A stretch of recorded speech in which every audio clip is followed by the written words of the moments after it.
So welcome everybody, tervetuloa kaikki tähän Näin naapurissa -ohjelmaan. Ja it's my great pleasure and honor to welcome our guests, Renate, Jannie and Mart, and our host, Teemu, Leinonen from Aalto University. Just to shortly remind you that also the ITK CFP is open, so we are looking forward to your proposals.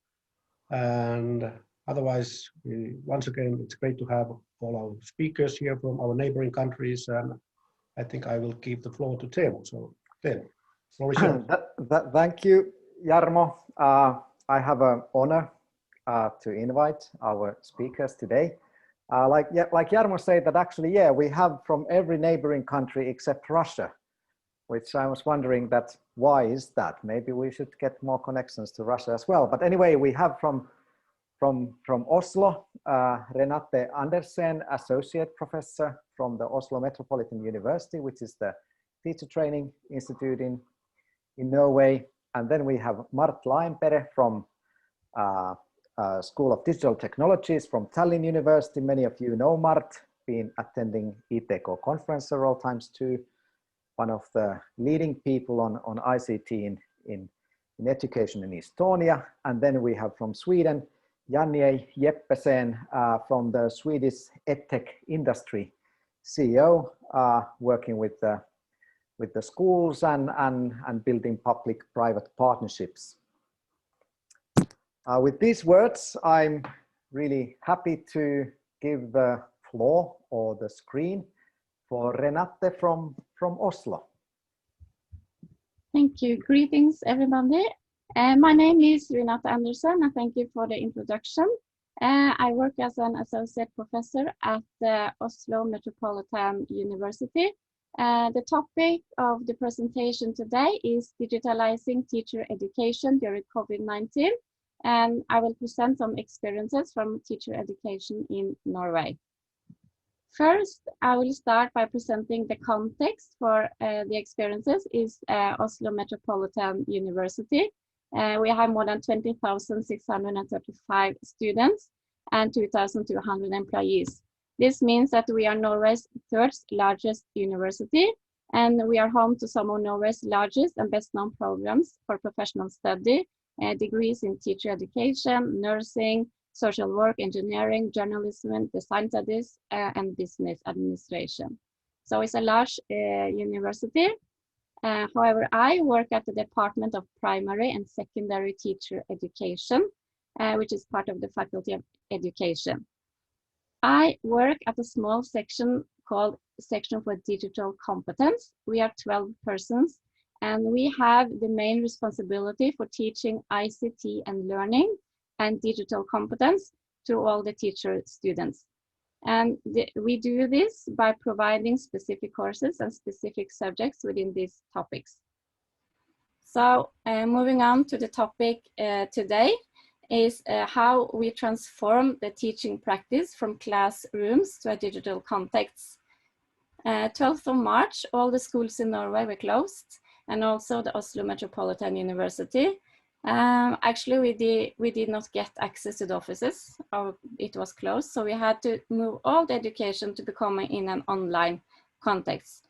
So as a result, different models of how to conduct online teaching became apparent. And what we experienced in the section of digital competence is that we became very aware of that there is a difference in teaching with digital tools and teaching with digital tools, and also having a focus on the didactics. So all our teaching were conducted using Zoom, as we're using today. I will present 3 examples from my own teaching experience. The focus is on ICT and learning and how to design different learning instructions. So first I wanted to show you this model. I guess many of you already know this, but I think it's interesting to frame our teaching experience within this to have some perspective, because traditionally at the Oslo Met, we were placed to the left quadrant, same place and same time when doing ICT in computer labs. Now, rapidly over the night, we moved to the bottom to more same time and different place and different time and different place organizations.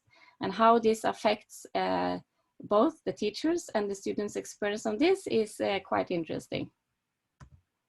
So in the first example I wanted to show you is from an introduction to ICT systems, a course I held for 130 students at the same time in Zoom. So it was the same time and different place organization. And my experience was that I wanted the course to be structured with a focus on collaboration and engagement using Zoom. So we started up with a general introduction, and then we moved on to the group work. And then we used a function called breakout rooms in Zoom. But I created 30 breakout rooms, and it was quite challenging to follow up as one single teacher to actually go from room to room when 10 groups at the same time press the ask for help button. So there are some infrastructure challenges here. I digitally ran from group to group, but managing all this input as a teacher is a very complex teaching environment, but that was one of our experiences. I also teach an introduction to programming course in which we use a different learning design. It's a blended learning approach. Mainly our focus is on a flipped classroom method, which means that we as teachers create video lectures, which we post in the learning management system. And then we have online meetings in Zooms, more organized around the dialogue and how to talk around what's difficult and what's interesting. In addition to this, we also have a lot of text material and programming tasks to be solved in the learning management system. And we learned from this, so we scaled it down to only 20 to 30 students at the time in the class to get a better connection with the students. In the last example, which I actually have been doing for 2 years now, we use a problem-based, online game-based learning approach. This means that it's a purely online teaching course. We use Minecraft Education Edition so that the students can learn mathematics by building pixel art figures in Minecraft. We wanted the students to be creative, to use mathematics in a more practical and engaging manner. And the tasks given to the students were to build a pixel art figure in Minecraft and then mirror it over a line. We wanted to facilitate this collaboration. Last spring and last year, we did this in the computer labs, where we could see all the students. We can walk around to the groups and follow up on how to do this. Now we did all ours on Zoom. This means that I had one Mac server focusing as a server and hosting the Minecraft education, and another screen hosting the Zoom application, and then dividing the students into breakout rooms. We were quite concerned if this were going to work out, if the students were following up and understanding what to do, but it worked out very well. We have had 200 students now, and it's part of a research project where we want to see if the students are, some preliminary results are that the students are more on task when doing it in Zoom and the breakout rooms because there are less disturbance. They are more focused. So this is an interesting approach. So the different approaches and these 3 examples, they all have different opportunities.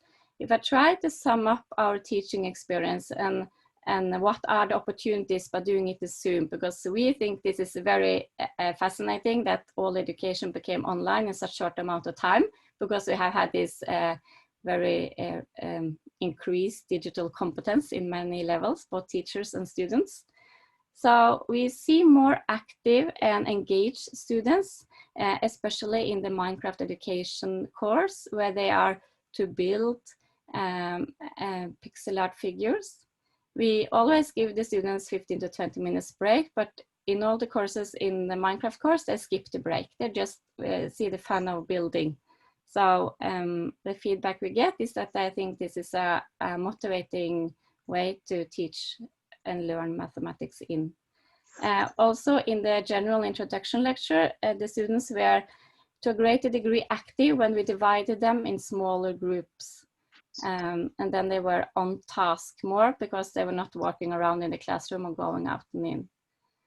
Also things that is easier to get in contact with the teacher. We have got a lot of feedback on that. You can chat in private, in public, raise your hand and use all these functions we have here in Zoom. And it's good with the transparency. For example, in the Introduction to Programming course, I often use the poll function to get an immediate feedback in the while having a lecture on, for example, loops and programming, if the students understand what we're talking about. So I create a question and ask, okay, how many of you have understand the poll, and get some alternatives. And if, say, 20% says that I don't understand it, then I just have to repeat it once more or use other alternatives. So I like that opportunity. And we also see that when using flipped classroom as a method of flipped teaching, we get more fruitful discussions, but that's only if everybody has watched the material beforehand, and that's not always the case. So, yeah. Also, there are some challenges in teaching in an online context, and in this happening very rapidly. What should we do when facing black screens during online lectures? How to motivate the students to turn camera and sound on. I experienced this in this very beginning of the Zoom teaching era.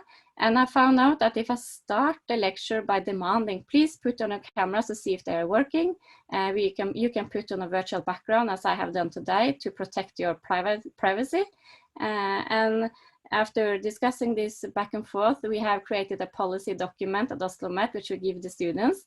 And we recommend them to put the camera on to start with, and then turn it off if it's too overwhelming. In addition, using technological tools such as Zoom or Minecraft is a very interesting way of teaching, and it offers a lot of opportunities. But to be creative and collaborate, but is this the case for all students? What about the weaker students who are not so technically skilled and do not follow the same pace of the class? Can a digital divide make it a higher threshold to actively participate in the class? I think this is important also to remember when moving the teaching to an online context. And a lot of students, to a surprisingly degree, many students respond back that they think it's overwhelming with too much direct focus when the web camera is turned on. And we have tried to figure out why. And in Zoom, potentially all eyes can be on you all the time, but when sitting in a classroom and you want to be a little bit passive that day and you sit in the background and just observe, you don't have all eyes on you all the time. So we need to take care of that as well. So summing up, we have tried out different approaches to distance education during the COVID-19. As in the first example, same time, different place in asynchronous online lectures with several students. We also use a blended learning approach with flipped classroom method, and also online game-based learning. We have an ongoing research project, but this is very preliminary because the data has just been collected, but I wanted to share this with you. It is Cecilia Dalland, also associate professor at Oslo Met. She has sent out a questionnaire to 726 teachers in 138 municipalities, so which is a really good degree of answers. And the teacher says that they need to think new ways how to teach during COVID-19, and they get a lot more peace, more silence when doing their work. It's easier to collaborate with parents, and they get to know their students in another way and better. And what we think is very interesting and want to follow up on is that many students get better results and they perform better during COVID-19 on tests. And the teachers also explicitly say that they are easier to give attention and follow up the students who needs it. And I think this one quotation says it really well. I have gotten better contact with some students which normally are quiet in the class. And also I have muted students that take up a lot of space and make a lot of sound in the classes.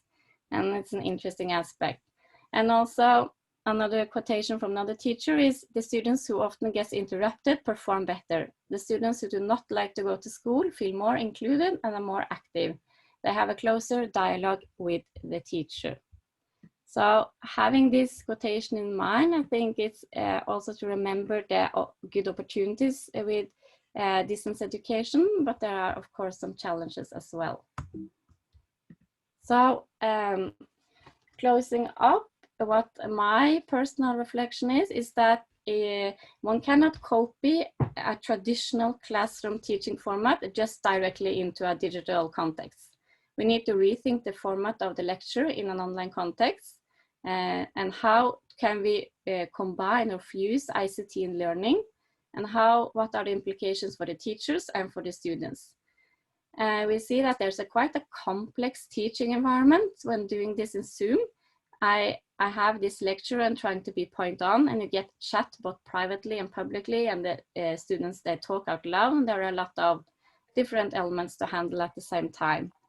And how is this for the students? What about the students who don't know each other beforehand, and the digital divide and so on? But what I think is extra interesting is how can we use this opportunity with ICT tools to motivate them to be creative, to create something and be engaged in online classes. So this is the issues I wanted to raise. If there are any questions, I say thank you for the attention and thank you for the opportunity to talk today. Thank you, Renate. I will stop screen sharing. Yeah, happy to hear about your teaching in Oslo. There's a few questions coming up. I think if Jannie, I would like to ask her question by opening up the microphone. That would be nice.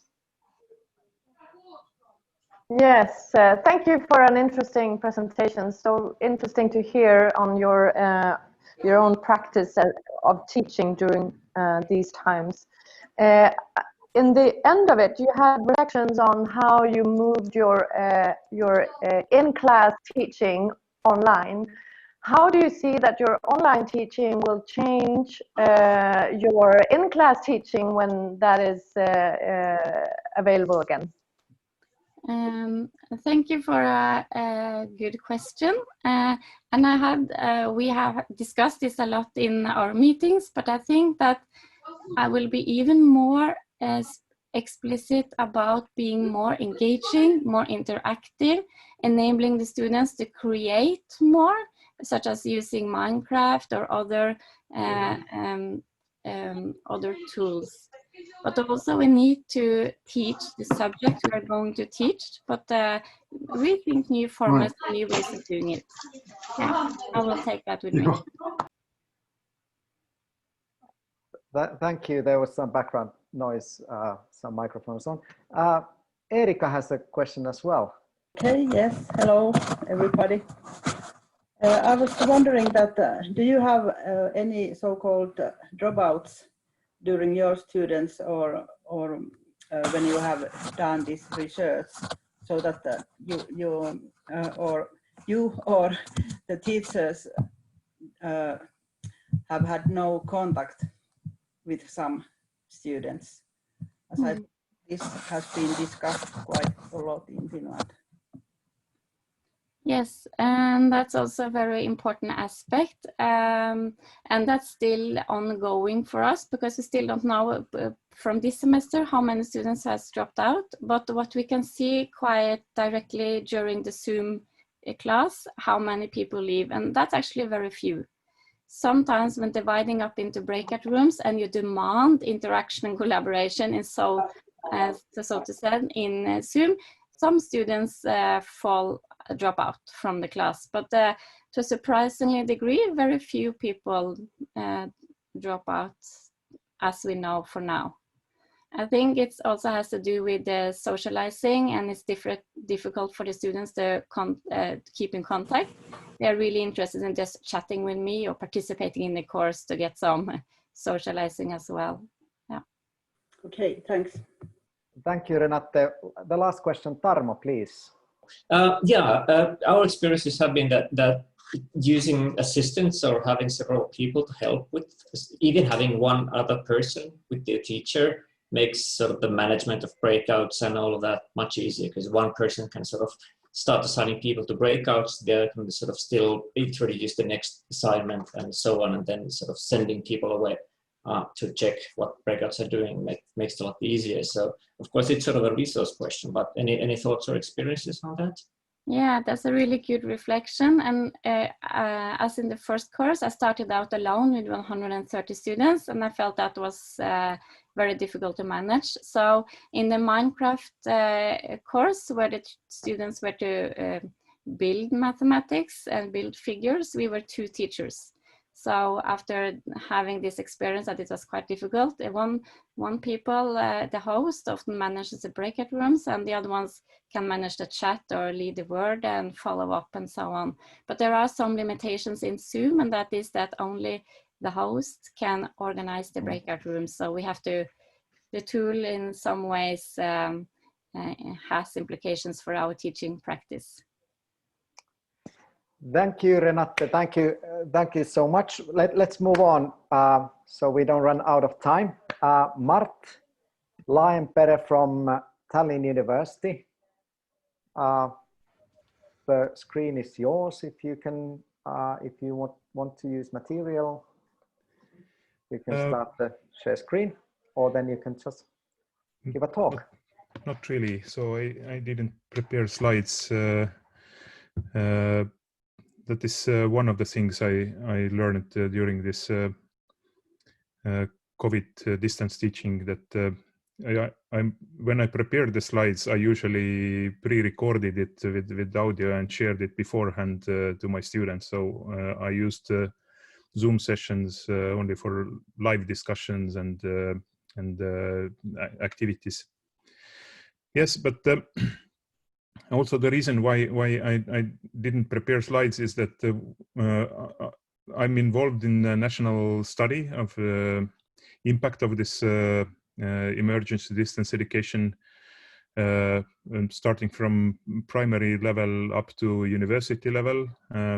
We have surveyed in May and June more than 3,000 students and 2,000 teachers from primary, secondary, high schools, vocational schools, and universities.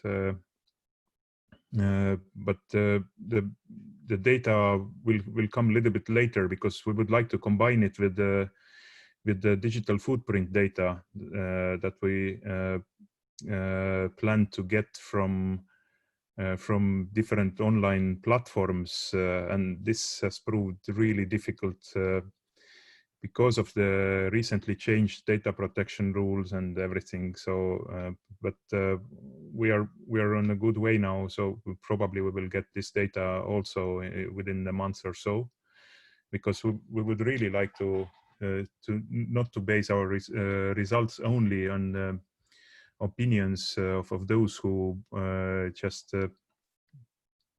managed to respond to our questionnaire or interview, but also the real hard data, the learning analytics data from online environments.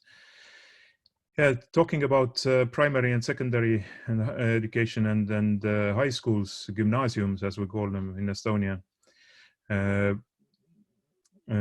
we were lucky to have our national strategy for lifelong learning that is supposed to end in 2 months now. And it had 5 goals. One of these was digital turn in all levels of education, or digital transformation, we can call it as well. And for the first time in the history, we got really big amounts of money available for doing really ambitious activities, like interactive digital textbooks for all subject areas and almost all grade levels, digital tests, online learning platforms, some initial integration efforts. For instance, all Estonian schools are using this school information system, something like you have in Finland. I remember you call it Wilma, maybe. So we have two competitors in this niche, but 100% of schools are using it, and practically all teachers. And now they managed to launch the commercial e-textbook platform with hundreds of digitalized interactive textbooks in 2019.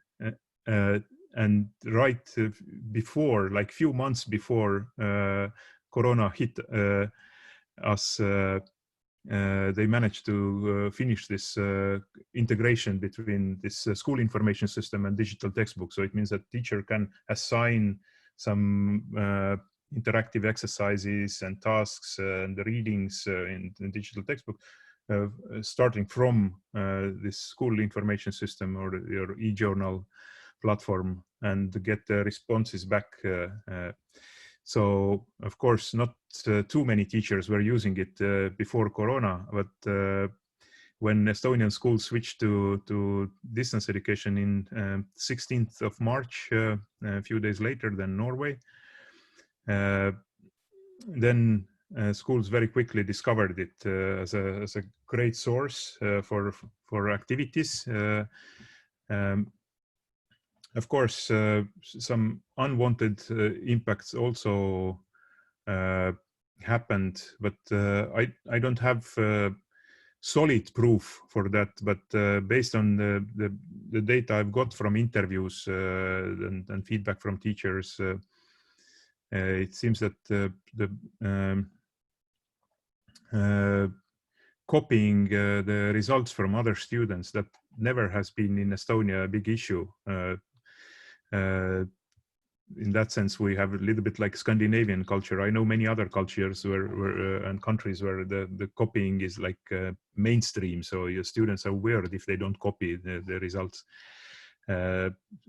So it wasn't a problem before, but with these digital textbooks, where it is so easy to fill in, get the response, all the correct responses are turned green. You take just photo, share it with the Facebook, and the others copy it together with the wrong responses. Of course, that this is the only clue the teacher has that indicates this cheating. Yeah, but the main goal of our national strategy for lifelong learning was the change in the paradigm of teaching and learning towards more creative, collaborative, and self-directed learning. And we thought that these digital tools, the new platforms, they could help us in achieving this goal. I must admit that this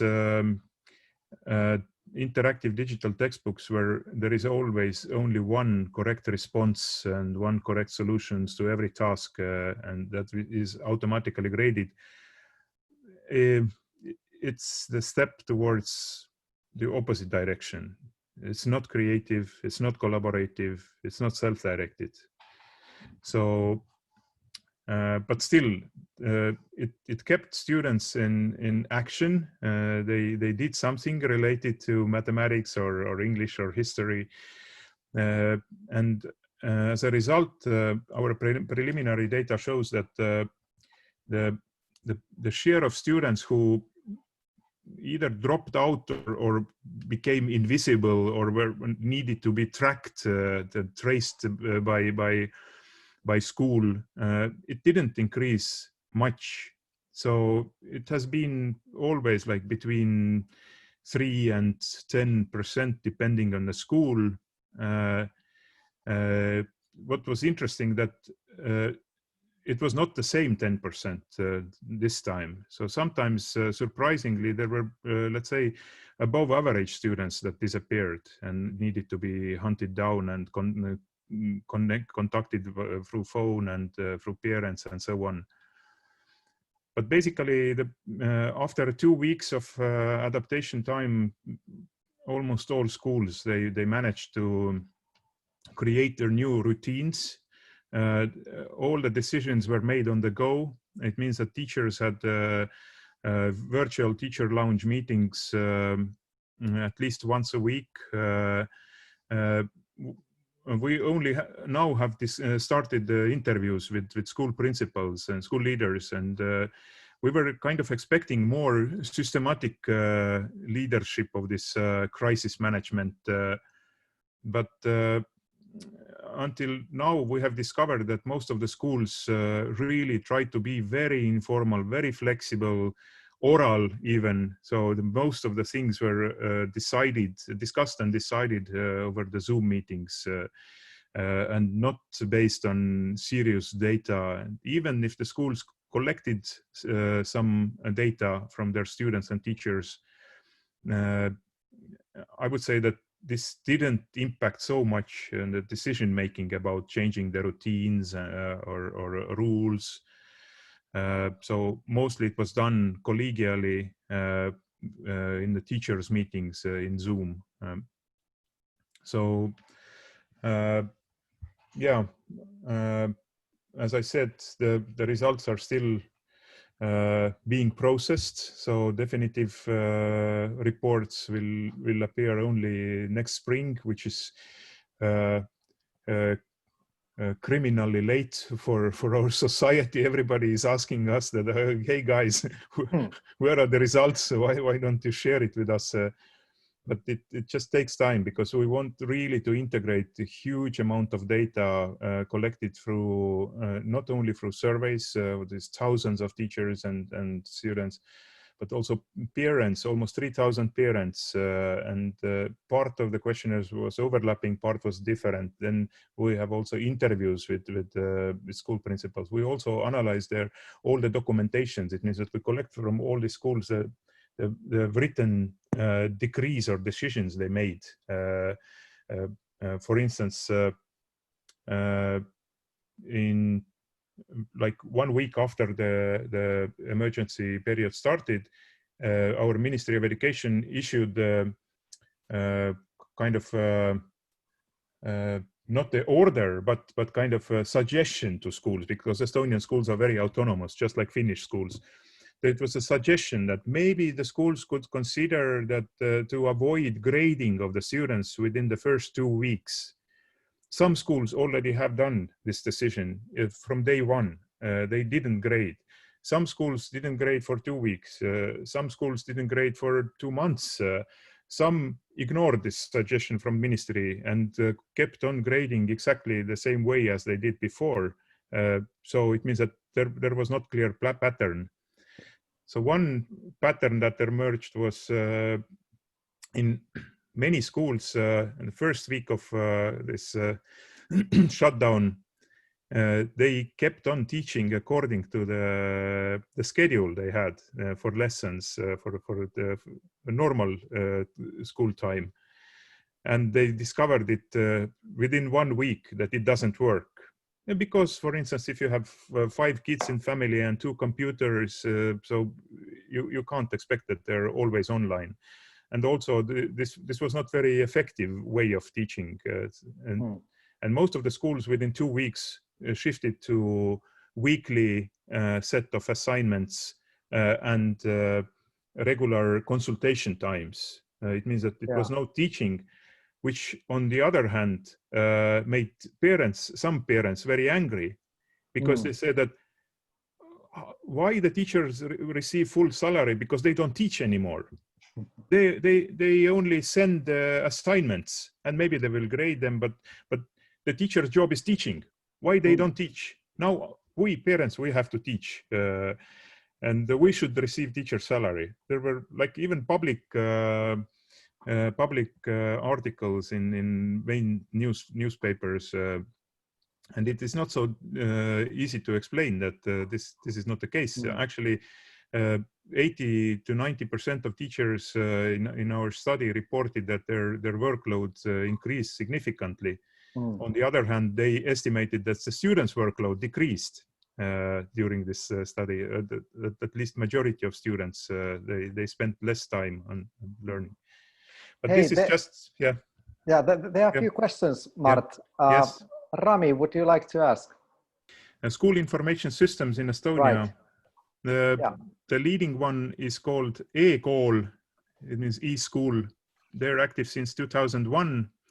So, and for a long time they were in a monopolistic status, and they didn't evolve anymore as fast as schools expected. And that's how competitor emerged from one of the schools who created their own system only for their school, but the others wanted it too because it looked so much better than the big one.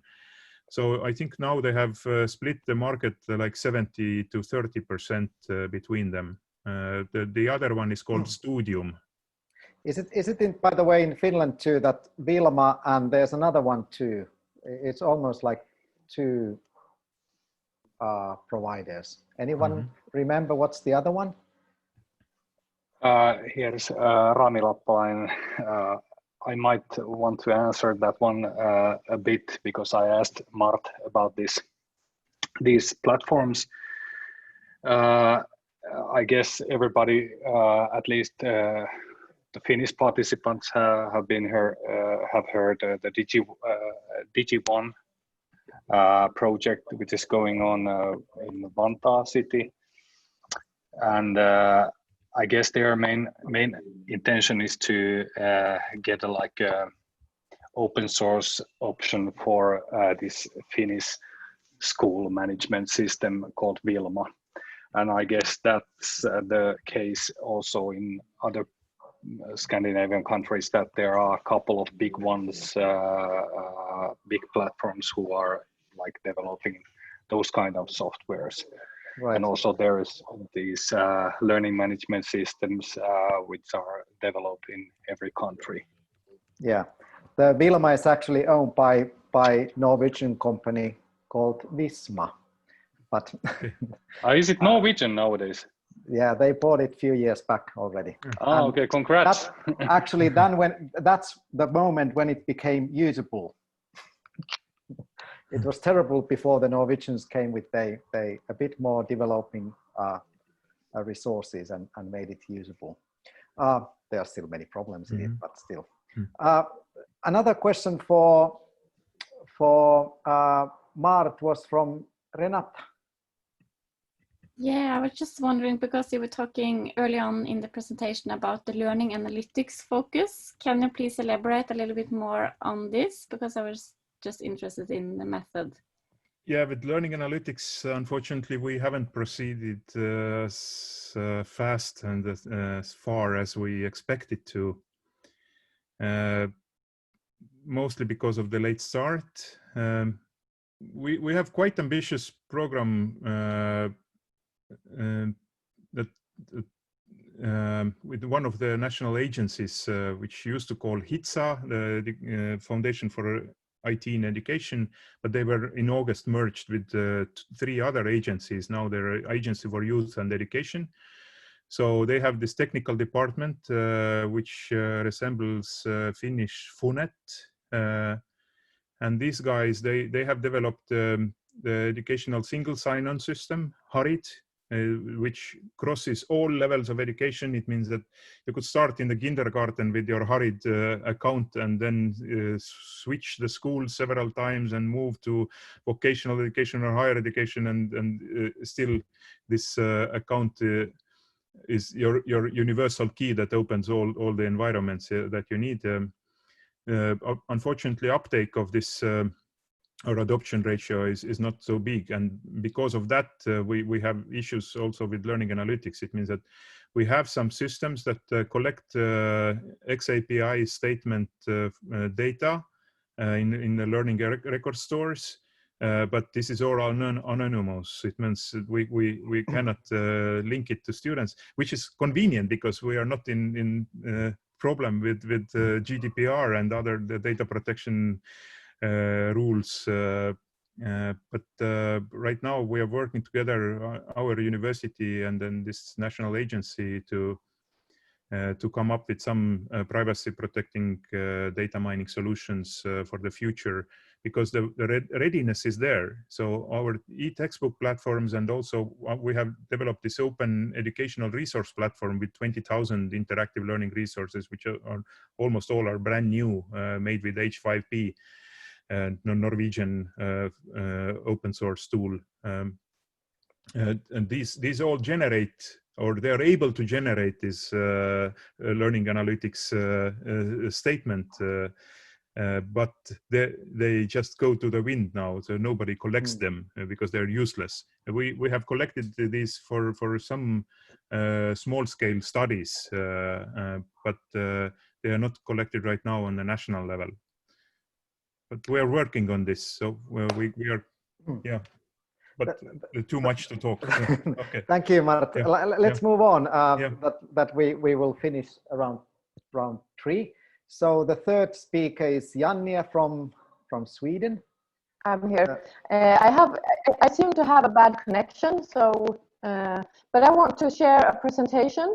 So what I want to talk about, I represent Swedish Edtech industry, which is a trade association for companies delivering Edtech on the Swedish market.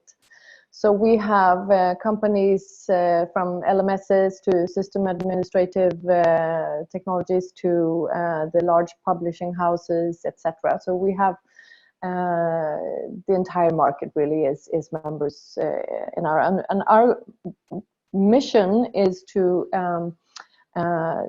together as a trade, as an industry, work with enhancing quality in the educational digital ecosystem, so schools can have a better digitalization experience. So what I want to describe to you for a couple of minutes now is shortly on how the pandemic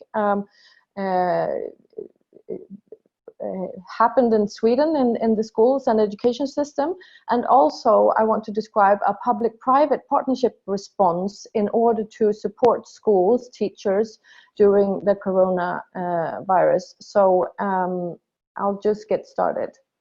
And just as a platform, I can describe that digitalization of the Swedish schools has been going on different levels for more or less 30 years.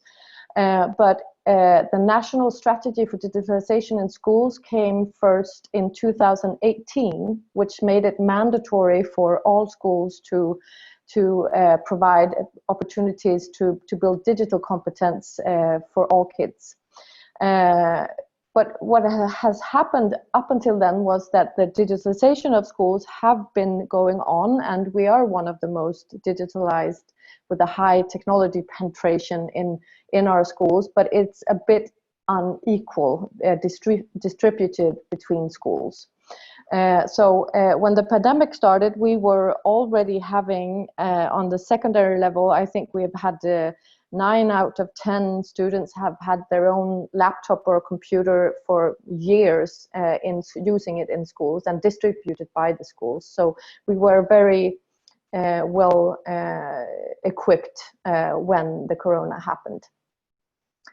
And the shutdown, as you all know, and as the whole world knows, was not made on a full scale in Sweden. We had the secondary students from 15, 16 years old to 18 staying at home and doing the emergency remote teaching. And the vocational colleges and higher educations were also shut down, and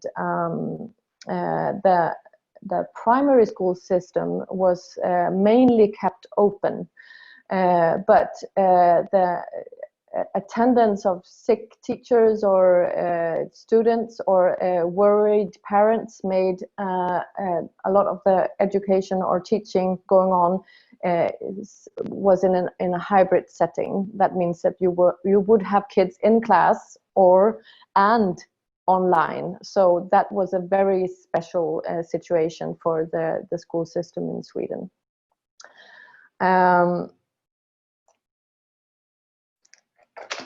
what happened then? We've done national reports from the National Agency for Education and from the School Inspection, from the unions for teachers, etc. And they all said that the distance education went really well, and mainly because the infrastructure was there, up and running, and that the teachers were very flexible and creative, and used and helped each other a lot. But we have seen groups of students that have been in greater difficulties, and that is especially students with Swedish as a new arrival for adult students, and also some students with where the setting in their home was not optimal for a learning situation. So that is some difficulties has been there, but it went really fairly well in Sweden. I just want to give you a timeline on the support that came from a national level. And Skola Hemma, which means schools at home, is a project that was initiated the 12th of March. And the project is really our national agency for education. The general director, he decided on Thursday morning 9 a.m. that he would finance a site together that RISE, the Research Institute of Sweden, would develop and lead. And this partnership would be very wide, and the municipalities organizations was one of the partners, and also the public service educational broadcasting network was also one of the main founders of the partners, as well as the industry, which is unique in this setting, that we have people from industry, from government, and also from research and authorities participating in developing support for schools. So on March the 12th, during the time, our neighboring countries were shutting down one by one, and we were just waiting for it to happen in Sweden. So during the weekend, really, we worked like day and night, all the organizations in a task force, and we launched the site Skola Hemma on March 16th in the afternoon. And the morning after, we didn't know anything, but the morning after, our Prime Minister announced that they were shutting down the school system for secondary education and higher education on the 18th. So already on the press conference on the 17th, they could present that we have already put together a support system for you, for teachers to use. And the guides that we developed very quickly and very initially extremely fast was very easy guides to support principals, to support teachers, to support ICT managers on schools, and also we had a team of researchers who would quickly put together a research-based how-to guide on conducting this education on a distance. And I think that just a couple of days after we launched, there were already 50,000 downloads. So this was really something that the schools, teachers and principals, and also municipalities were using and to plan their transition. Many of the partners in School Home did a lot of own activities at the same time. The public service educational broadcasting put together an entire channel where they would daily produce and send out support for teachers and during these times. And etc. etc. The Research Institute for Schools, they put together, they translated and put together a research overview with comments very quickly. And so we did a lot of things together, and also one by one, where the site itself were the channel out to the school system.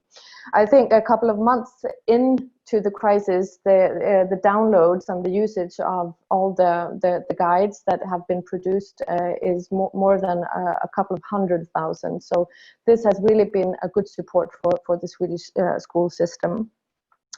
What can I say more? I would like to just end note to explain how unique this situation was in Sweden, because the education sector have not been using what has been historically one of the success factors of the Swedish innovation system, which is that the industry, the government and academia work very tightly together in a triple helix model. This has not been the case when it comes to education. And there has also been different stakeholders and interests that maybe because it's a public sector and it's education, and maybe because academia is part of the education sector as well as a research entity, we have not found the forms to collaborating and working in this way before. But now during the Corona crisis, the degree of trust and also the understanding that not one of the partners could have done this by themselves. And this is also true when it comes to a lot of systemic changes that maybe is needed to be done, or in different sectors in the education sector, when it comes to, for instance, digitalization of the entire school system, which we have been doing now for many years. We need to work more tightly together with different competences and also different interests and perspectives in a clear and trusted situation and form. And the Corona crisis definitely showed that the need to collaborate is definitely there, and it can also move very, very quickly. And this, I think, was one of the main learnings for the national agencies that took part of the school home work, is that they said that in the evaluation, they said that this has really shown us how quickly we as an authority can move when it's demanded, and also this can give us some help to develop our own work internally, moving ahead. So it has been a very interesting and unique setting, and I haven't heard of a setting like this in the other European countries. And my hope now is that we can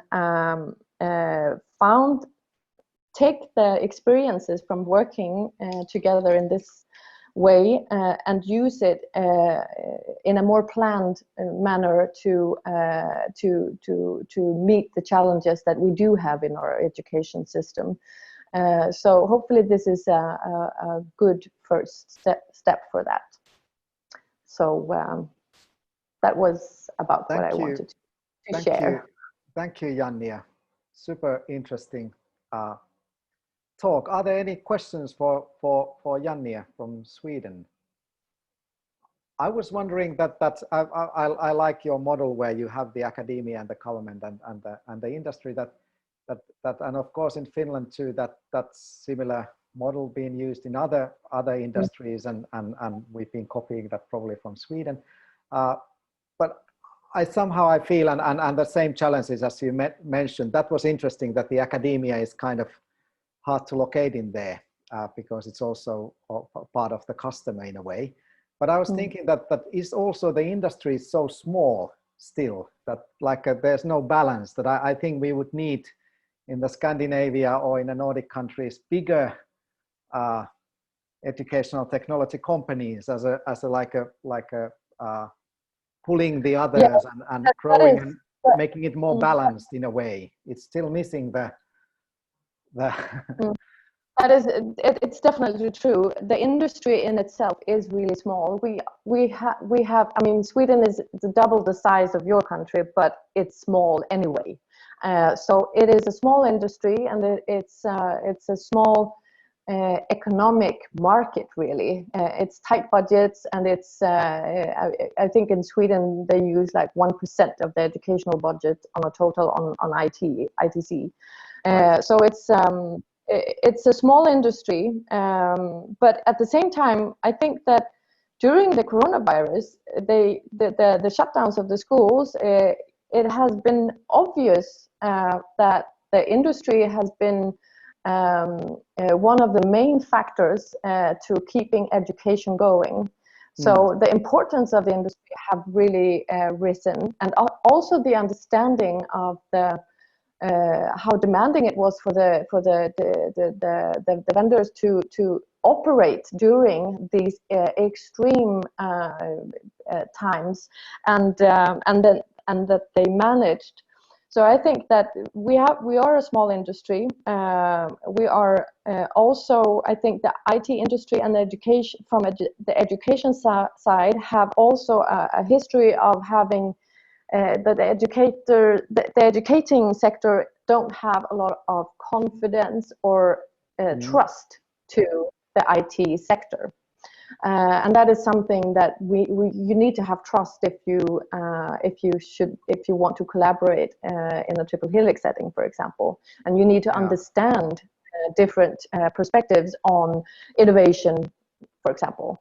So I think that the understanding has moved forward, and I also see that the industry is small, so we cannot do, the large Volvo collaborations where Volvo finance half of the research made in Swedish universities coming with mobility. We cannot do that because we don't have that kind of budgets.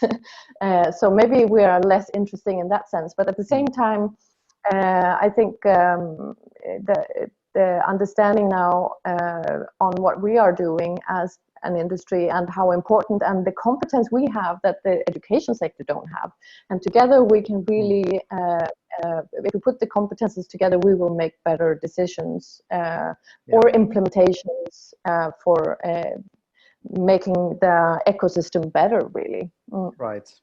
Hey, Jarmo, we are running out of time. Should we finish? I have many questions for all three speakers still, but.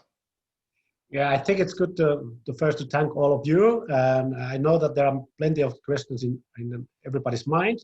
So I think I probably like to recommend you, Teemu, that we organize this webinar again in the early spring before the ITK conference. And then we will have the latest results also from Mart and Jannie and Renate, what has happened during the winter time. So that's a good idea. And thanks, Renate, Jannie, and Mart. Thank you for joining us, and thank you, everybody.